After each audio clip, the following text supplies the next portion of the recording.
무엇에서부터 잘못된 걸까? 목에 감긴 끈을 바라보며 생각한다. 처음 그 여자를 본 건 2달 전이었어. 야근을 마치고 새벽 2시에 돌아오던 길이었지. 엘리베이터에서 3층을 누르는 여자. 낡은 회색 원피스에 긴 생머리를 늘어뜨린 그녀는 305호로 들어갔어. 그때부터였지. 내 삶이 조금씩 무너지기 시작한 것은.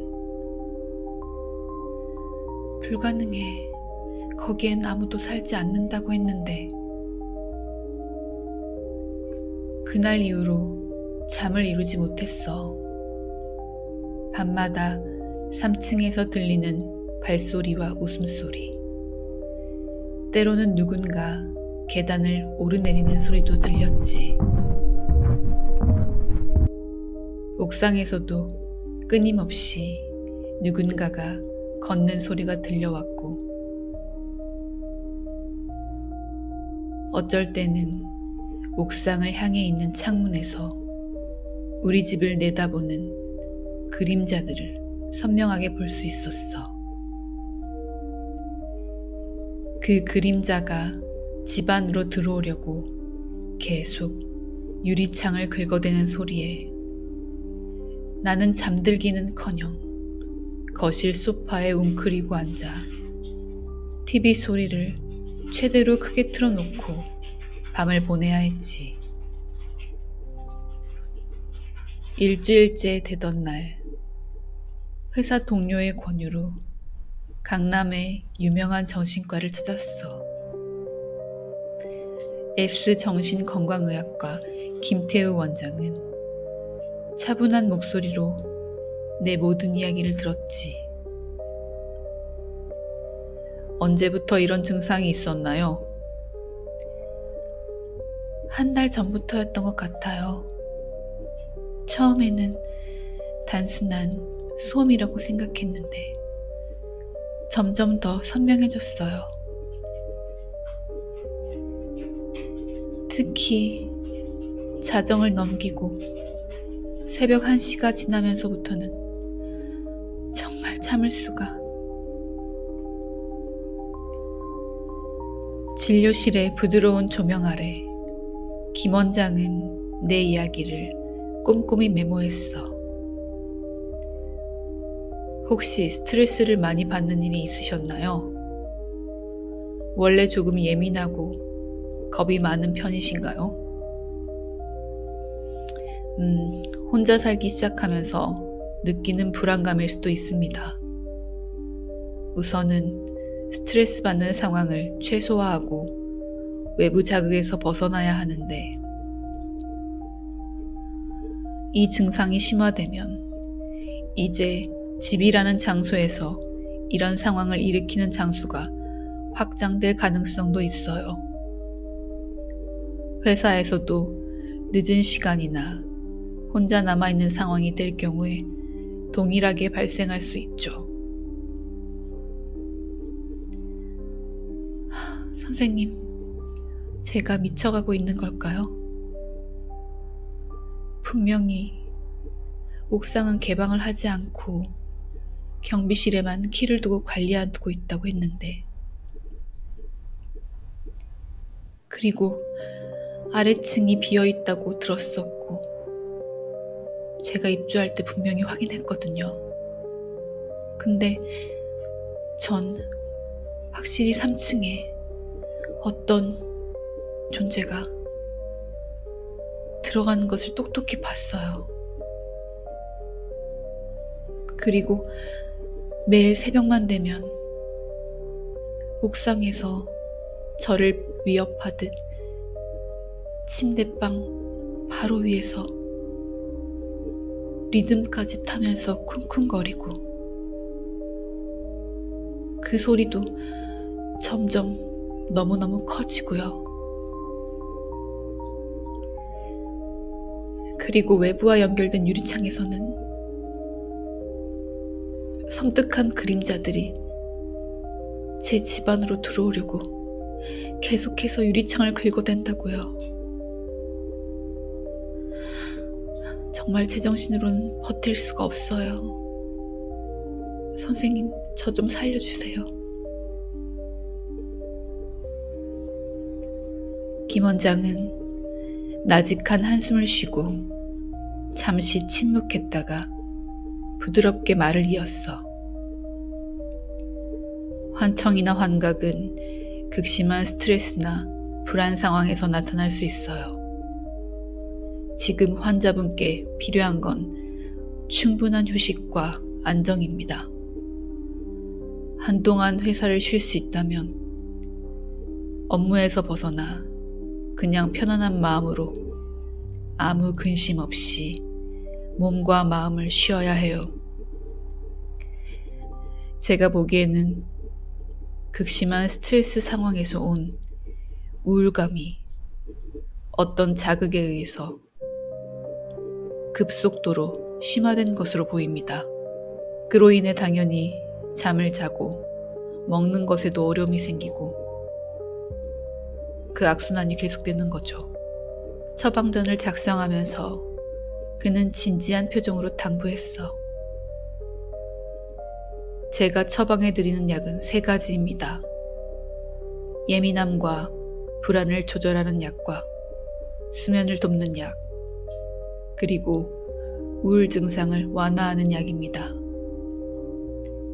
규칙적으로 꼭 정해진 시간에 복용하셔야 하며 복용 용량도 정확히 지켜야 해요. 그렇지 않으면 병원에 입원하셔서 치료를 받으셔야 할 수도 있습니다. 우선은 약을 드시면서 며칠 동안 상태를 스스로 체크하는 것이 중요합니다. 그리고 또 덧붙였어. 약을 드시면 초반에는 몽롱하거나 어지러울 수 있어요.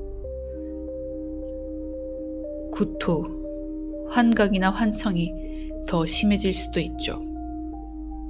하지만 이는 일시적인 현상이니 걱정하지 마세요. 다만 김 원장이 나의 눈을 진지하게 바라보며 말했어.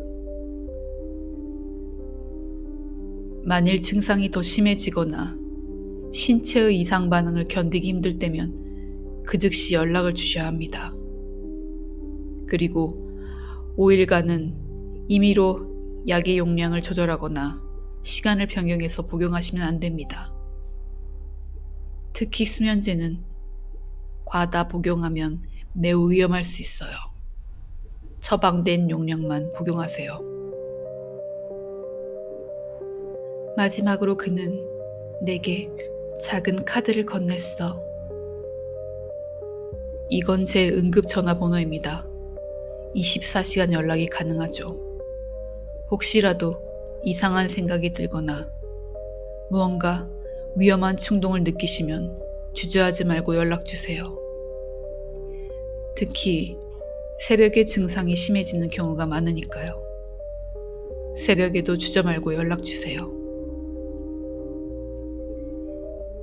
난 이렇게 상세한 설명과 진지하게 나를 걱정해주는 의사 선생님을 보면서 아주 잠시나마 마음의 안정을 찾을 수 있었어. 그래, 말씀하신 대로 예민하게 굴지 말고 불안한 생각도 하지 말고 처방 주신 대로 약을 잘 먹다 보면 괜찮아질 거야. 집에 가자마자 처방받은 약들을 식탁 위에 펼쳐놓았지. 신경안정제, 수면제, 항우울제. 정신과 김 교수의 목소리가 귓가에 맴돌았어. 대충 저녁을 먹고 김 교수가 일러준 대로 약을 복용했지. 하지만 그날 이후에도 나를 공포에 떨게 만드는 소리는 그대로였어. 며칠 동안 잠잠하다 싶었다가 한 번씩 3층에서 들리는 발소리와 웃음소리, 때로는 계단을 올라와서 우리 집 현관 앞에서 멈추는 발소리. 옥상에서는 정말 끊임없이 이상한 주문을 외우는 소리와 흐느끼는 소리, 우리 집을 향한 그림자의 몸부림과 발자국 소리가 계속됐지. 불면증은 날로 더욱더 심해졌어.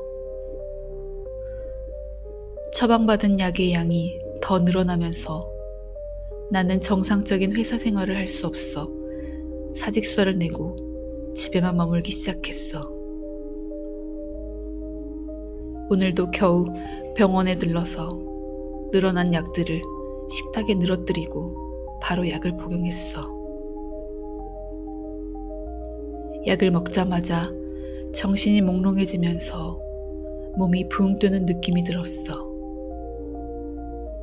마치 꿈속에 있는 듯한 착각. 이 순간이 가장 안정되는 순간이야. 하지만 이 찰나의 시간이 지나면 몸과 정신은 몽롱한데 내 감각들은 마치 모든 외부 자극을 처음 접하는 듯이 오히려 선명하게 느껴지지. 조용하게 틀어놓은 바이올린과 피아노 협주곡은 약간의 고음이 될 때마다 째질 듯이 날카롭게 느껴지고, 잘 잠기지 않아 늘 10에서 12초마다 떨어지는 싱크대의 수도꼭지에서 떨어지는 물소리는 내 머릿속에서 공명하듯이 잔상을 남겨. 그렇게 그나마 참을 만한 소리들에 집중을 하고 있다 보면 시간은 덧없이 흘러 자정을 넘기지. 새벽 1시가 지나자 여지없이 옥상에서는 덩치가 아주 큰 남자가 걸어다니는 소리가 들리더니 이내 내 침대 바로 위에 자리를 차지하고 앉아서 내게 들으란 듯이 바닥을 긁다가 주먹으로 쿵쿵 치다가 그 존재가 내 소리를 듣기 위해 귀를 갖다 대는 것 같은 소리를 내더니 또 나지막하게 천장에서 알 수 없는 주문 같은 말들을 내뱉기 시작했어. 그 끔찍한 소리는 마치 얇은 종이 한 장을 사이에 두고 내 귓가에 대고 얘기하는 것처럼 선명하게 들려오기 시작하는데, 처음에는 한 명이 읊조리는 듯 하다가 이내 2명, 3명, 5명, 그 숫자가 늘어나면서 미친 듯이 내 고막을 쳐내기 시작해. 난 이성을 잃고 두 귀를 손으로 막으며 내가 낼 수 있는 한 힘껏 소리를 질러대지. 그날은 정말 나를 셀 듯이 길게 느껴지는 밤이었어. 그렇게 정신 나간 얼마간의 시간이 지나고 거의 탈진에 가까운 상태가 된 나는 이불을 뒤집어 쓴 채 거실 소파에 웅크리고 앉아 있었어. 그때였지. 마치 기다렸다는 듯이 3층의 아랫집에서 현관문이 열리는 소리가 들리더니 이내 발자국 소리가 우리 집을 향해 올라오는 거야. 아닐 거야, 아닐 거야를 머릿속으로 수만 번 되뇌이던 나는 우리 집 문에 귀를 대고 소리를 듣는 저 존재에 대한 궁금증을 더 이상 참을 수가 없었어. 인터폰 카메라로 그 존재를 확인한 나는 아무 소리도 내지 못한 채 그 자리에서 한 발자국도 움직일 수 없었지. 그 존재는 머리를 산발한 채 신발도 신지 않고 발은 발톱이 모두 뽑혀 나간 채로 어디를 그리 돌아다닌 건지 흙과 엉켜서 피떡을 이루고 있었어. 그 상태로 귀를 우리 집 문에 바짝 댄 채로 커다란 검은 눈알을 이리저리 굴리고 있었지. 눈알이 움직일 때마다 눈가에는 맺혀있던 피눈물이 얼굴 위로 흐르고 있었는데 눈동자가 돌아갈 때마다 보이는 흰자 위는 빨간 실핏줄이 여기저기 흉측하게 올라와 있었고 기괴하리만치 귀까지 찢어진 입은 마치 괴물의 이빨인 양 뾰족히 날카로워서 어디에 닿기만 해도 갈기갈기 찢어버릴 듯한 무시무시한 형태를 지니고 있었어.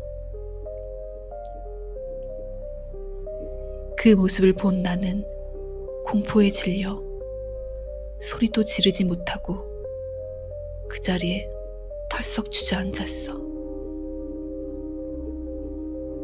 내 인기척을 느낀 건지 그 존재가 갑자기 우리 집 현관문 문고리를 미친 듯이 돌리며 문을 두드려대는 거야. 난 소리도 지르지 못한 채 현관 도어벨 아래에서 가까스로 몸을 질질 끌고 주방으로 향했어. 2번 생각할 겨를도 없이 나는 수면제라고 적혀있는 약통에 있는 약을 모두 입안에 털어놓고 삼켜버렸어. 그렇게 점점 무서운 소리들은 멀어지는 것 같았지. 얼마가 지났을까? 난 주방에서 배시시 일어났어. 달력을 보니 거의 일주일 넘게 꼬박 잠들었었더라고. 근데 죽지 않고 이렇게 살아나다니. 내겐 필요 없는 기적이었었는데. 기적이 필요한 다른 사람들이 얼마든지 있는데 그렇게 또 부질없는 나의 고통의 시간은 계속되었어. 정신과 의사가 처방해준 약도 효과가 없었고 위험할 거라던 편해지는 길을 선택했는데도 도움을 전혀 주지 못했던 거지.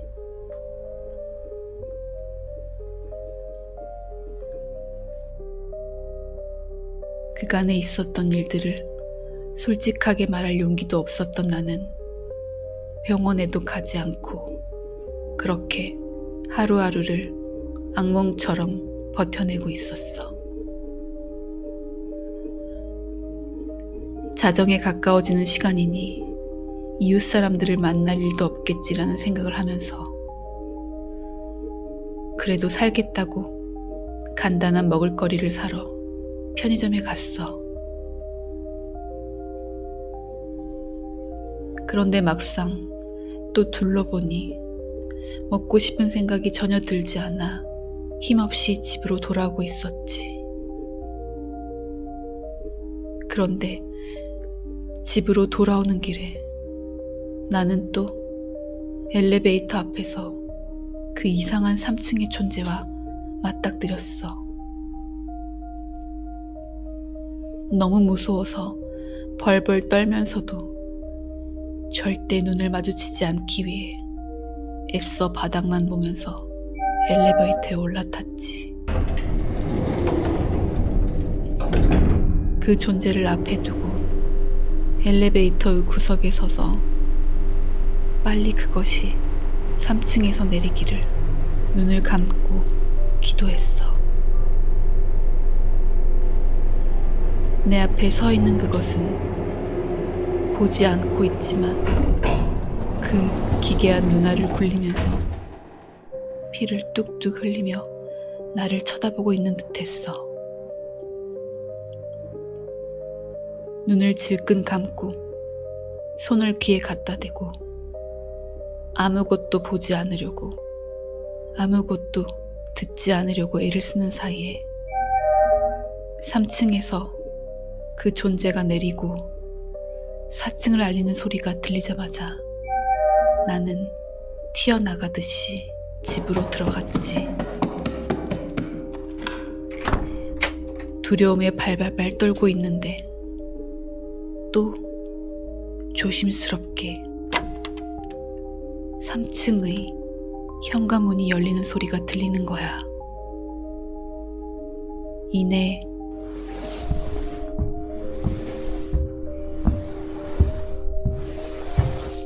그 피떡진 발을 이끌며 올라오는 소리를 듣고 있자니 난 미쳐버릴 것 같았어. 난 준비해둔 밧줄을 내 목에 칭칭 감고 그걸 문에 걸고 베란다로 향했어.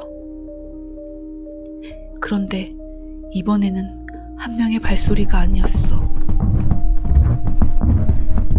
그 소리를 들으며 공포의 극한을 느끼면서 내가 막 베란다에서 뛰어내리려고 했을 때였어. 갑자기 힘없이 현관문이 열리더니 그 귀신이 어떤 여자와 남자 한 명을 더 데리고 내 집으로 들어서는 거야. 봐요, 아무도 안 살죠. 이 집에 살던 아가씨가 나간 다음에 아무도 안 산다고요. 남자가 한숨을 쉬며 말했어. 한 달 전에 그 일이 있고 나선 없었어요, 입주자가. 예전 405 아가씨가 여기서 수면제를 먹고는 그때 계약하고 나서 한번 봤다던 여자분 있잖아요. 그분이 실은 그 후에 극단적인 순간 모든 것이 멈춰졌어. 그 아저씨가 하려던 말을 옆에 여자분이 막아서려고 하면서 그 아래층에 사는 귀신이 나를 그냥 통과해서 지나갈 때 갑자기 세상의 모든 것이 멈췄어.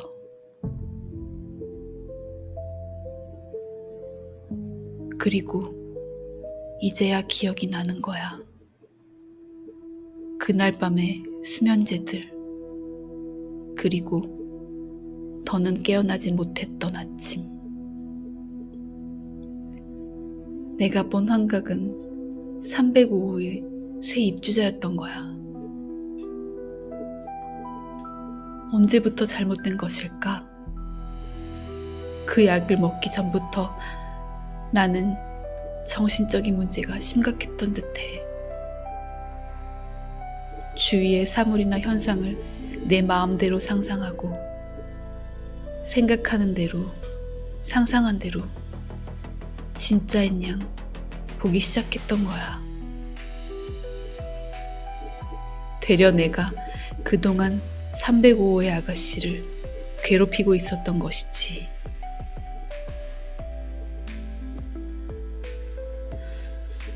갑자기 저 아가씨에게 너무 미안해지면서 또 고맙기까지 해. 저 아가씨가 아니었다면 나는 언제까지고 이곳에 머무르면서 극한의 공포에 떨고 있었겠지. 계속 혼자서 죽다 살다를 반복하면서. 내 앞을 왔다 갔다 하는 그들을 보니 이제야 기억이 나. 저 아저씨는 경비 아저씨고 저 아줌마는 부동산 사장님이었어. 내가 목에 감았다고 생각한 끈은 온데간데 없어졌지. 그토록 내가 두려워했던 귀신이라는 것이 내가 되다니. 잠깐 집을 더 둘러본 뒤 혀를 끌끌 차며 세 사람은 우리 집을 나섰어. 복도에서 울리는 발소리가 점점 멀어지고 305호의 문이 닫히는 소리가 들렸지. 나는 이제 어디로 가야 하는 걸까? 그렇지.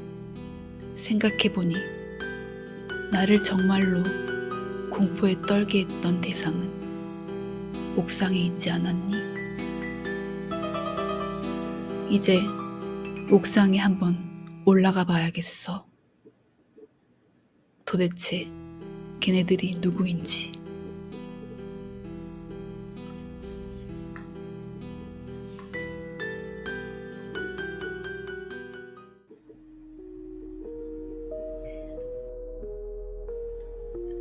오늘 이야기 어떠셨나요? 제가 생각해도 참 어이가 없는 결말이긴 하죠. 그래도 마지가 만들어낸 이야기이니 즐겁게 즐기시면서 행복한 밤 보내시길 바랍니다. 그럼 다음에 더 으스스한 이야기로 찾아뵙도록 하겠습니다. 구독과 좋아요 한 번씩 눌러주시면 큰 힘이 됩니다. 굿나잇.